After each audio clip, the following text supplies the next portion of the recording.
We're here today to look at the anatomy of a modified. Modifieds came into being in the late 70s and were known at that time as modified sportsmen. They evolved into super modifieds and then that was shortened down to modifieds as we know them today. So the class has been around for about 40 years and has evolved quite a lot in that time.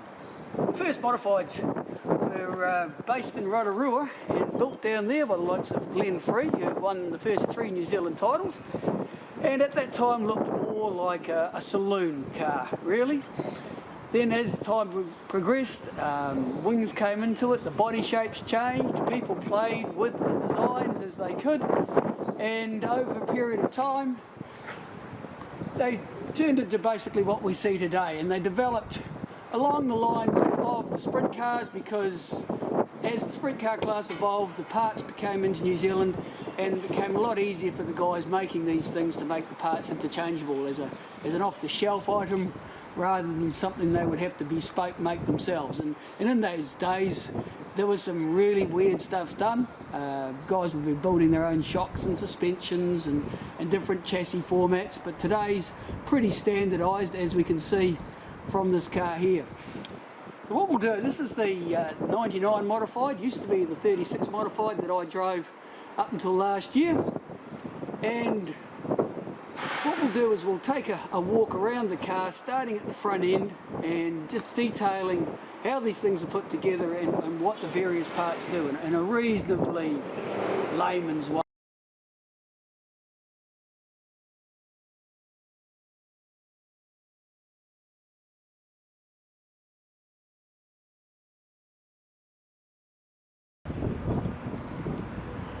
This car is known as a coilover car. As you can see here, we have springs over the top of shocks.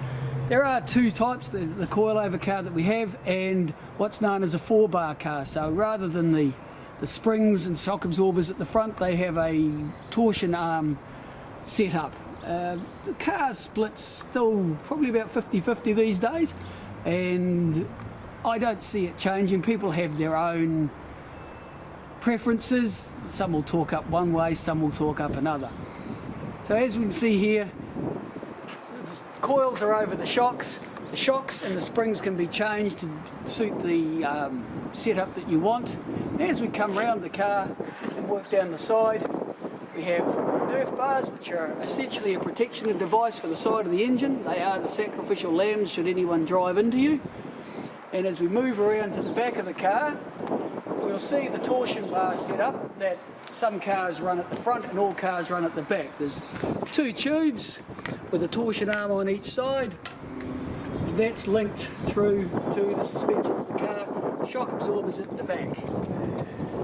Modifieds have a differential in the back, but not a differential like you'd find in your road car. Because the axle is a solid tube that goes all the way through, they don't have what are known as spider gears, which means as you go around a corner, one wheel rotates faster than the other.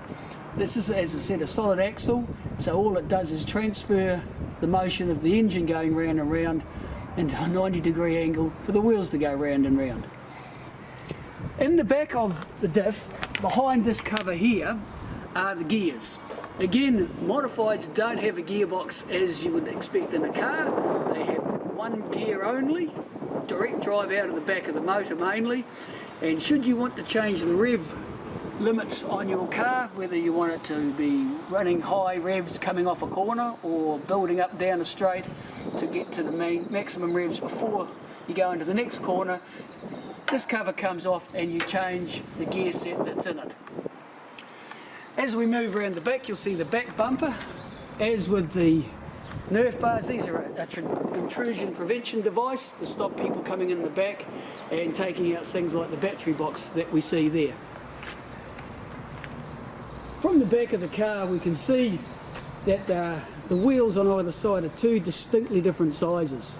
And this is what gets the cars around the corner. As I say, without a differential slowing the wheels down, the cars need to be set up basically to turn left. As the saying goes, go fast, turn left. You might hear drivers talk about stagger. What they do is the car is jacked up and they measure the circumference of both wheels. And the stagger is the difference in inches between the circumference of the left rear and right rear wheel. So 16 inches, 17 inches, or on a dry tack, possibly as low as 12. The wheels can also be moved in and out. There are spaces behind them, and again, that is done depending on track conditions.